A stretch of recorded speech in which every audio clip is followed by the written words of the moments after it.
Muy buenas tardes amigos, hoy en su programa Entre Ceguetas nos encontramos con mi amigo, mentor y ejemplo de vida. Pero bueno, ¿qué les puedo decir? Mejor el que se presente y que nos diga quién es. ¿Cuál es tu nombre, ingeniero? Y preséntate. Claro, sí, me quedo con Solís. Muchas gracias. Muy buenas tardes a todas y todos. Soy Marcos Adrián Cadena Piedras, a sus órdenes. Ok, Marcos, el compañero es invidente, como lo pueden ver, pero ingeniero. ¿En qué eres ingeniero, Marcos? En software, mi querido José Luis, en software. Ok, ¿qué enfermedad tienes o cuál es el motivo por el cual tú perdiste la vista? Claro, mira, yo tengo una enfermedad que se llama síndrome de Marfan, la cual es un padecimiento que tenemos aproximadamente una de cada 5.000 personas a nivel internacional. Aquí en México es un poquito menor, es una cada 4.000. Esta enfermedad lo que hace es que cuando hay la unión entre el esperma y el óvulo, cuando está la división de los gametos, no tenemos una proteína, no se alcanza a desarrollar una proteína que está con la fibrifilina, así se llama esa proteína, y hace que nuestro tejido conectivo sea muy débil. El tejido conectivo es el pegamento que mantiene nuestros ligamentos, nuestros huesos, nuestros órganos de manera correcta. Por ende, nosotros por lo regular tenemos a la edad de unos 5 o 7 años desprendimiento de retina, se nos luxa el cristalino. Eso es en primera instancia en materia de la discapacidad visual. Posteriormente, debido a que tu cuerpo es débil, tu tejido conectivo es muy débil, lo que hay es una inflamación, así vamos a llamarlo para que entendamos, de la aorta. La aorta es la arteria principal que hace que circule la sangre en todo el cuerpo y se nos va dilatando. Por lo regular, un ciudadano promedio le da una dilatación aórtica que le llaman aneurisma. Hay de los 60, 65 años, casi todas y todos tenemos a esa edad un aneurisma. Solamente personas que fuman el tabaco produce aneurisma y los que tenemos enfermedades del tejido conectivo. Ok, Marcos, y ahora otra pregunta, ¿tú a qué edad te quedaste ciego y cómo ha sido tu vida con esta discapacidad? Claro, mira, yo me quedé con la discapacidad visual alrededor de los 8 años, empecé a tener problemas visuales. Un día me acosté totalmente viendo y el otro día empecé a tener pérdida visual bastante progresiva y bastante rápida. Lo que me apoyó, mi querido José Luis, me ayudó bastante, que mi papá es también persona con discapacidad visual, hoy ya afinado, y mi madre también tiene discapacidad visual. Mi papá tenía la enfermedad, él es del estado de Guerrero, y mi madre, ella es por accidente, pero en aquel entonces mi papá no sabía que tenía la enfermedad. A él siempre le comentaron que se quedó, en este caso, ciego debido a que se cayó de un árbol allá en Guerrero, y siempre tuvo ese concepto que fue un desprendimiento de retinas por un golpe, un impacto. Pues posteriormente, a la hora que yo pierdo la vista, pues como tú sabes, como todos los padres, haciendo lo imposible, fuimos a la Ciudad de México, anduvimos en el Hospital General, posteriormente del hospital en Contra la Ceguera, en el Conde de Valencia, en algunos otros hospitales que son para tratar de subsanar la discapacidad visual. Lamentablemente no se logra hacer nada porque en aquel entonces pues todavía no había tanta ciencia como ahora, las técnicas eran muy básicas. Esto conlleva que yo pierda la vista, ¿sale? Después un oftalmólogo le dice a mi familia: ¿saben qué? Hay una técnica nueva que está implementando, yo creo que el niño puede ser candidato, pero por desgracia a mí me da hepatitis A un día antes que me iban a operar con esa técnica nueva. Cuando pasa la hepatitis A, me hacen una prueba hepática y me sabe que su hígado todavía está muy dañado, no lo podemos suministrar todavía anestesia y hasta dentro de 6 meses. A los 6 meses vamos otra vez al médico y la retina ya había pegado mal, por lo tanto ya no se podía hacer nada. Lamentablemente ya no se pudo hacer nada y pierdo yo la vista al 100% alrededor de los 12 años. Ok, Marcos, muchos te recordarán porque fuiste compañero de varios. Bueno, al menos yo te recuerdo en la secundaria Doctor Gabino Barrera, pero ¿qué preparatoria cursaste? ¿Dónde cursaste tu carrera? ¿Qué tan complicado fue el estudiar en una escuela normal, como mucha gente lo diría? Claro. Bueno, el término correcto es una escuela regular. Gracias a Dios fue fácil para mí por la filosofía que tienen mis padres, que las personas con discapacidad visual tenían que ser incluidas en cualquier escuela. A la primaria estuve un tiempo por una beca de Miguel Hidalgo, hoy UPAED, me parece que es la UPAED, y después en la Escuela Héroes de México, la cual ya desapareció. En la secundaria fui a la Gabino Barreda, que está allá en Infonavit, ahí estuve 3 años. Luego fui a Escuela de Estudio Profesional de Atlisco, que es la UED, me parece que ya también se llama algo así, y ahí acabamos la carrera. En la actualidad estamos estudiando la maestría en inteligencia artificial en una escuela privada de la ciudad de Guadalajara. ¿De qué trata, en este caso, como persona con discapacidad visual, estudiar en una escuela regular? En primera instancia, como pues la educación de nuestro querido México no es tan avanzada, hay que ser claros, y tenemos un rezago enorme, a pesar de los cambios de la Escuela Nueva Mexicana, seguimos teniendo un rezago de alrededor de 15 a 20 años de rezago educativo. ¿Sale? El maestro no sabe sistema braille, el maestro no puede hablar, llega el maestro, se pone a escribir en el pizarrón, copien, no explican las clases, y esa es la gran problemática que nos enfrentamos las personas con discapacidad visual, en poder interactuar. A mí me costó mucho trabajo, te soy sincero, José Luis. Sin embargo, lo que siempre me ha ayudado es que a mí me fomentaron desde muy pequeño ser autodidacta, no depender de las personas normovisuales o de las personas que ven.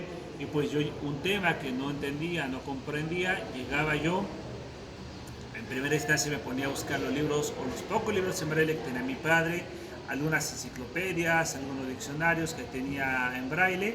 Más tarde, cuando surge el boom, el auge de las computadoras, pues me pongo a investigar en internet, me pongo a investigar cómo es la clase que vimos, y fue así como pude sacar mi escuela regular sin ningún problema. A la secundaria le echamos un poquito de flojera, pero no fue tanto para la discapacidad, sino porque pues, me empezó a gustar la flojera como a todos los chavos. Pero ya lo que es preparatoria, universidad, pues creo que tuvimos buen desempeño escolar. En primera ni se diga, pues uno está niño y le echa todas las ganas del mundo.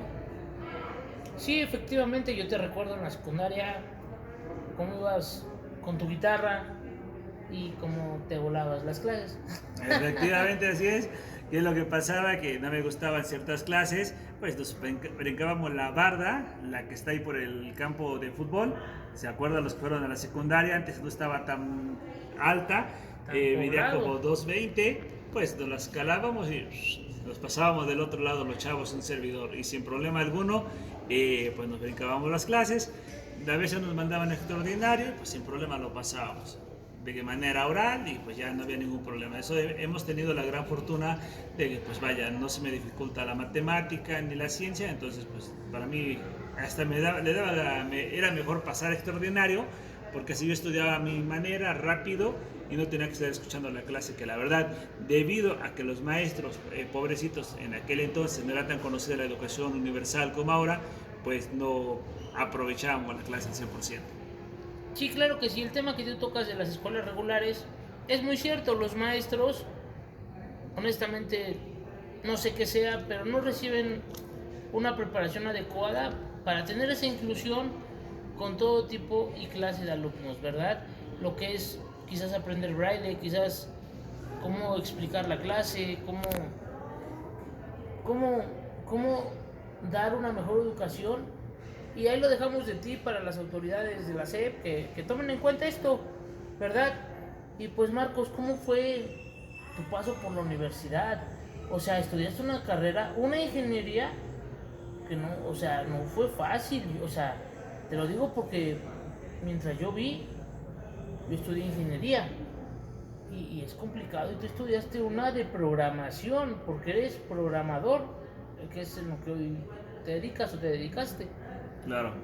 Sí, José Luis, ahí para dejar bien el comentario para la Secretaría de Educación Pública, se los he dicho y muchos ya me conocen a la Secretaría de Educación Pública, hay que implementar el modelo de diseño universal, que no es necesario que el maestro sepa braille o la maestra conozca braille, simplemente hay que aprender las clases de manera que todas y todos las entendamos y todos podamos participar dentro del salón de clases, ¿sale? Ya hay una normativa ya bien diseñada. Hoy en día en México, la verdad, se deja a un lado Ustedes, los maestros, saben perfectamente de lo que les hablo. Hay de como por el año 2016, 2017 surge el documento de la DUA y las clases se les pide que las adapten a cualquier alumno.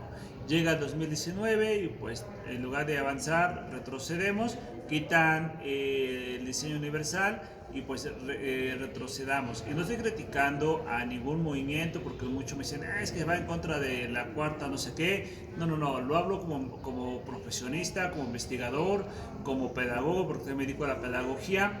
Es importante actualizar el modelo de educación.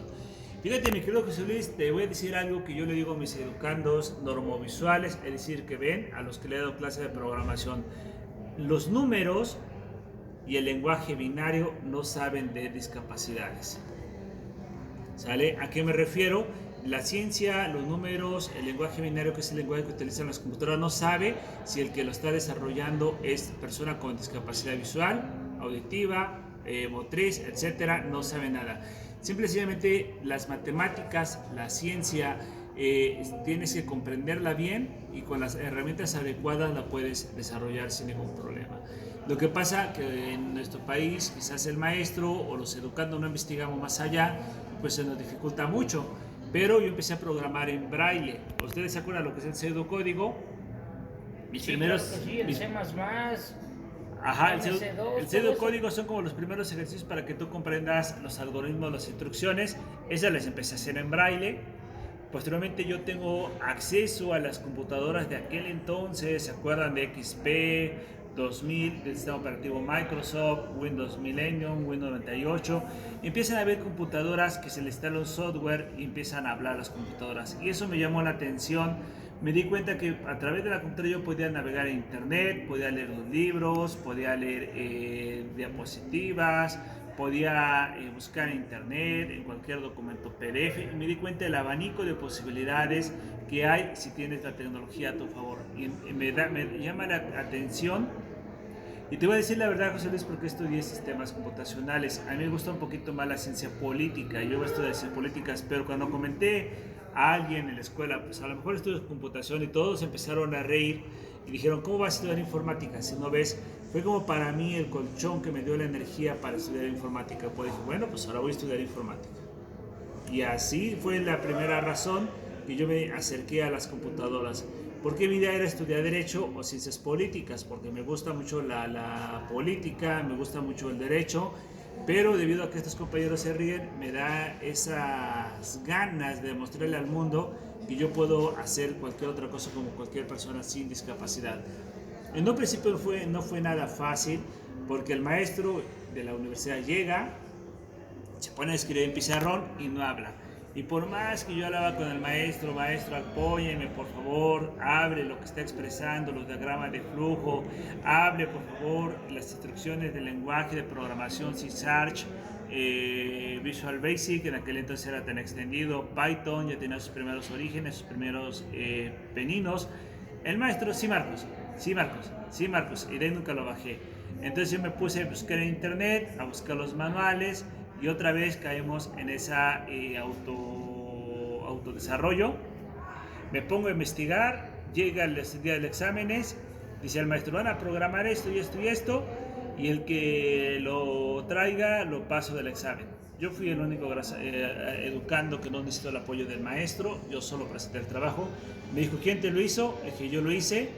¿Cómo crees? Le demostré que yo lo hice, que hasta el maestro me pidió disculpas. Así de todo. ¿Y por qué lo estoy comentando esto? No es porque seamos muy buenos en la programación, no me creo mejor ni mayor, simplemente que cuando tú tienes las ganas de demostrar al mundo que a pesar que tienes una discapacidad visual, puedes hacer las cosas igual, mejor o peor que los demás, lo logras. Esa es la clave, que no te pongas límites ni barreras. Si te dicen, tú no puedes, tengo que poder por orgullo, ya no es porque a mí me guste, por orgullo. Es así como yo le agarro amor a los algoritmos, le agarro amor a los números, y a la fecha acá seguimos. No siempre he tenido trabajo, lo sé, muchos me conocen, me han visto cantar en las calles, porque cuando yo me caso con una persona que conozco por internet, precisamente por Messenger, en aquel entonces, no solamente estaba en red social y el salón de chat, me la presenta un amigo. Me vengo a Atlisco, no encuentro empleo, busco en Puebla, no hay empleo, ya ella estaba viviendo conmigo, yo nunca he sido estarle pidiendo ayuda a mis familiares, pues que tomo la decisión, digo, bueno, yo sé un poco de guitarra por la secundaria, pues vamos a entrarle a la música. Y me dediqué a cantar en las calles muchos años y más tarde empiezo, pero jamás dejé de programar, sí he sido muy activo en los foros de programación, del código open source, que es el código libre, y pues así fue como estuve mucho tiempo viviendo, cantando en la calle. Gracias a Dios y gracias a la gente que siempre me apoyó. Sí, Marcos, pues tú tienes mucha razón. Un servidor fue testigo, como lo fue también testigo mi pareja. Lo vi, bueno, lo escuché yo, pero mi pareja lo vio armar y desarmar una computadora, señores, que es, para mí en ese momento escucharlo, Marcos, fue increíble. Y ahora, bueno, pues sabemos, ¿no? Que no has iniciado, tienes ahorita una escuela aquí en el Josefino, donde impartes clases gratuitas para todos los niños con alguna discapacidad. Tú y tu esposa, no sé si nos gustaría platicar algo sobre ese tema ahorita de ese apoyo que estás brindando gratuitamente para la comunidad atlisquense y todos aquellos que se quieran acercar. Claro, mi José Luis, debido a que me di cuenta que entre más preparados seamos las personas con discapacidad y sin discapacidad, tenemos más herramientas para exigirle a la iniciativa privada, al gobierno, que dé la oportunidad de demostrarle a la sociedad que sí podemos, pues nos damos a la tarea de pedir apoyo. En primera instancia, Mireya, que de mi esposa, empezó a buscar, tocó puertas en el sistema gubernamental, le dieron chance a 2 meses, después le dice, ¿sabes qué? Ya no hay recurso. Empezamos a buscar, yo siempre tuve una idea y eso lo aprendí a lo largo de mi vida. Cuando el sistema gubernamental carece de los mecanismos y no puede apoyar, la sociedad organizada podemos hacer las cosas mejor que los que tienen recursos como el gobierno.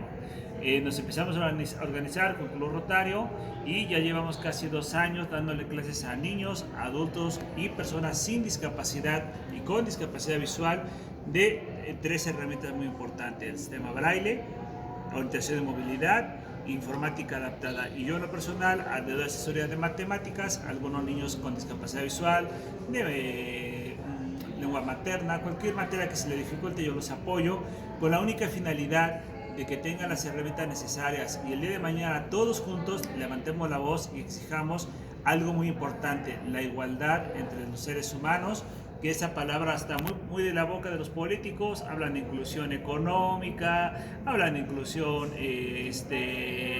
¿cómo le llaman ellos? Laboral, inclusión dentro del sistema gubernamental, bla, bla, bla, bla, bla, pero no es más. De justicia social, esa palabrita últimamente se la están agarrando, pero yo dudo que la comprendan, porque la justicia social es cuando tú buscas los mecanismos que todos los ciudadanos tengan las mismas oportunidades en la educación, en la salud, en el trabajo, en todo. Pero esa es la finalidad, porque estamos dando esas clases para que los chicos tengan el día de mañana herramientas y puedan exigir sus derechos como cualquier ciudadano. No, pues está muy bien, Marcos. ¿Y cómo ha sido tu paso, como tú lo acabas de decir, en las calles, pues cantando, ¿no? ¿Contra qué te has enfrentado y qué has vivido, amigo? Mira, mi querido José Luis, lo más complicado para mí fue tener el valor de cantar en las calles. La gente piensa que para mí ha sido muy fácil. En primera, porque se sacan la idea que juntamos mucho dinero. Yo les voy a contar algo, y eso lo escuché yo cuando fui a Nicaragua, cuando fue el Congreso Internacional de Software. Estaba muy morro, yo tenía 19 años, estaba muy joven, pero tuve la oportunidad de viajar, no con apoyo gubernamental, sino con apoyo de una empresa de software, de que lanza una convocatoria y la ganamos. Fuimos a un evento a Nicaragua y estaban allá unos chavos. No, dice, es que el día que se murió no sé quién, un chico de allá de Nicaragua, de Argentina, no recuerdo qué país era, tenía discapacidad, no podía caminar bien, pedía dinero en la calle. Cuando se murió, rascaron abajo de su cama, algo así, encontraron hartas monedas. Y dije, canijo, entonces le fue bien a ese chavo. Después me di cuenta que esa leyenda es una leyenda urbana que les puedo apostar que todo el mundo la dice, o la clásica que se sacan los maestros. En un crucero pasan 1000 carros. Sí, que te den de a pesos. De a peso te ganas 1000 pesos diarios. Y eso José Luis, estadísticamente tiene sus sesgos, y eso se los puedo mostrar con matemáticas, porque de cuántos te garantiza a ti que esos 1000 te van a dar un peso. La gente tiene esa creencia, porque la gente realmente no sabe, José Luis, lo que es la vida real, y lo puedo demostrar con hechos y con números, por si alguien tiene dudas, también se hace estadística. Primero fue doblegarme yo ¿cómo te explicaré? Ese orgullo que tenía yo, que era yo profesionista, yo era programador, desarrollador, yo en aquel entonces podía programar mejor que ahora, yo me sentía el papá de los pollitos. Llegué a tener certificaciones de Python, de Java, de muchos lenguajes de programación que mis papás me pagaron. ¿Cómo es posible que alguien con tanta certificación en programación cante en las calles? Pero cuando mi esposa me decía que ya estaba embarazada, dije, no, pues ya no hay otra, hay que trabajar. Empecé a cantar en las calles, empecé a tener una vida que nunca tuve, de ganar poquito, ir viviendo al día, así como sacas en la calle, con eso comes ese día y te vas a tu casa para mañana Dios dirá. Así con todas sus letras lo puedo decir.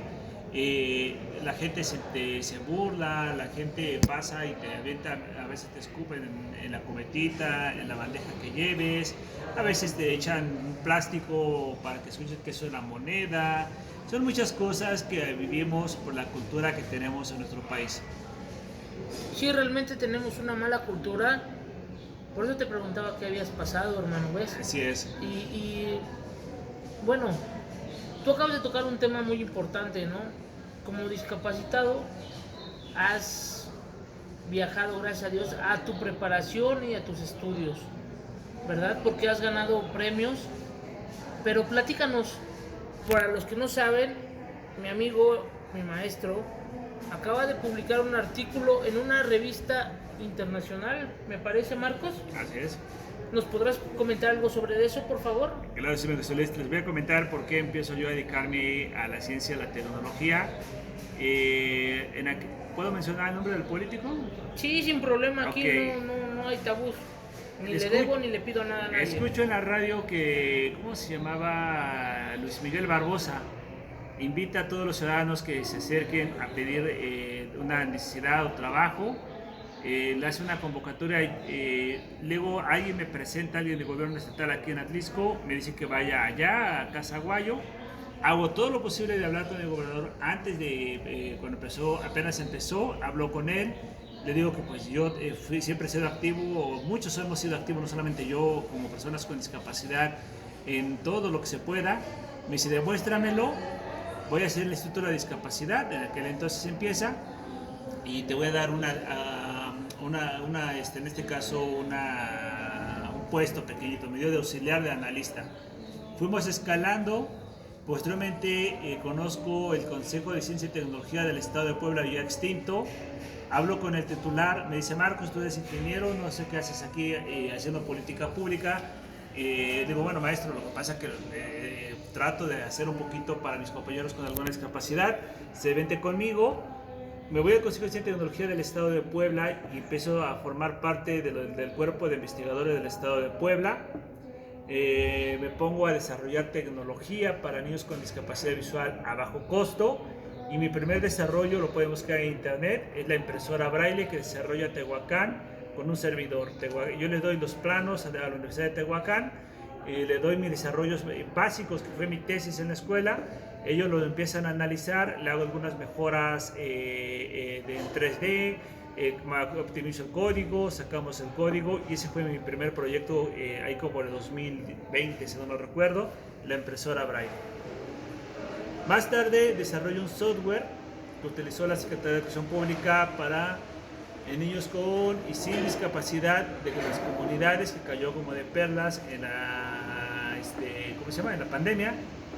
Es un software que tiene la tecnología necesaria para que cualquier persona con y sin discapacidad tenga acceso a la realidad aumentada, a la realidad virtual. Hay contenido sobre ciencias naturales, sobre matemáticas, y me di cuenta de la gran herramienta que es la tecnología para los niños con algún tipo de discapacidad. Me dedico a desarrollar tecnología para niños con y sin discapacidad. Empiezo a desarrollar una línea de juguetes para niños con y sin discapacidad visual, pero utilizando como principal soporte el braille. Y eso empieza a abrirme las puertas. Me hablan las universidades, me habla la Universidad de Guerrero, me hablan otras universidades, incluso del extranjero. Oye, sabemos que hay un ponente, hay un investigador allá en el estado de Puebla que hace tecnología para personas con discapacidad y lo queremos invitar. Más tarde me invitan a escribir un artículo en una revista de Guerrero sobre mis desarrollos.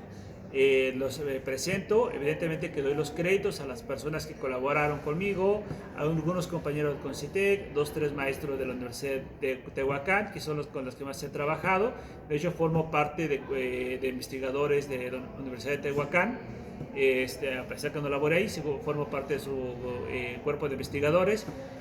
Y esto es lo que me da la oportunidad de empezar a escribir no solamente un artículo, llevo ya publicado 4 artículos, cómo la ingeniería bien aplicada puede resolver problemáticas sociales. ¿Sale? ¿A qué me refiero con la ingeniería bien aplicada? Porque todos los desarrollos que yo hago y con mi equipo, claro, con los muchachos, con los maestros, son a través de la línea de la inteligencia colectiva. ¿Qué quiere decir la inteligencia colectiva? Les quiero platicar algo. En Inglaterra hay como por el siglo XIX, había una feria y empiezan a hacer un concurso de un toro, quien adivine su peso, se gana no recuerdo cuántas libras. Un filósofo, ahorita se me fue su nombre, inglés, toma esos datos y se da cuenta que todos los datos de todas las personas en conjunto se aproxima al peso real del toro. Y a eso le llama la inteligencia colectiva. ¿Qué quiere decir? Que José Luis, la licenciada Olivia, nuestros queridos televidentes o los que están en redes sociales, todos juntos podemos aportar, podemos contribuir de manera participativa, de manera en equipo y podemos obtener grandes resultados. Y empiezo a aplicar la inteligencia colectiva con Tehuacán, con Argentina. Yo le digo al chavo, vamos a hacer esto, creo que se puede hacer así. Y desarrollamos herramientas tecnológicas para niños con y sin discapacidad. Tenemos un teclado braille, que tengo una máquina para escribir tipo máquina Perkin, que ¿han visto los juguetes esos como las guitarritas que tienen un botón que dicen gato, perro? Yo tengo un juguete así, varios juguetes más para niños con discapacidad visual que les ayuda a aprender braille. Y gracias a esa línea de investigación que sigo, empiezo a publicar todos los artículos de ingeniería aplicada a la problemática social. Tengo un artículo para que lo quiera leer, está en la Universidad de Guerrero, se llama Tecnología a bajo costo aplicada al bienestar de los